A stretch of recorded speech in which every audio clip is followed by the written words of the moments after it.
અમરેલી જિલ્લાના ખાંભા તાલુકાના રાયડી ગામે પવનચક્કીના માલિકો દ્વારા ગોચર જમીન પર ગેરકાયદેસર વીજપોલ નાખી દબાણ કરેલ હોય જે બાબતની તંત્રને લેખિત તથા મૌખિક અવારનવાર રજૂઆત કરવા છતાં ઘોર નિંદ્રામાં સૂતેલા તંત્ર દ્વારા કંપની વિરુદ્ધ કોઈપણ જાતના પગલાં લેવામાં આવેલ ન હોય ત્યારબાદ જવાબદાર અધિકારી તથા પદાધિકારીને સેક્શન 80ની નોટિસ ફટકારવામાં આવી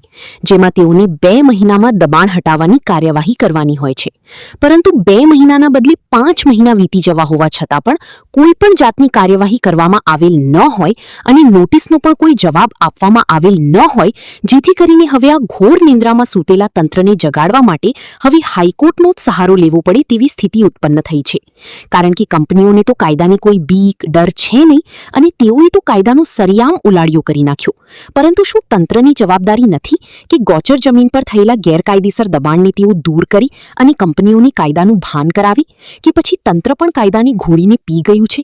અને આવા જ તંત્રના લીધે તો કહેવાય છે કે જ્યારે તંત્ર કામ ના કરી ત્યારે ન્યાયતંત્રનો સહારો લેવો જોઈએ. રિપોર્ટર અલીભાઈ ઝાખરા, ખાંભા.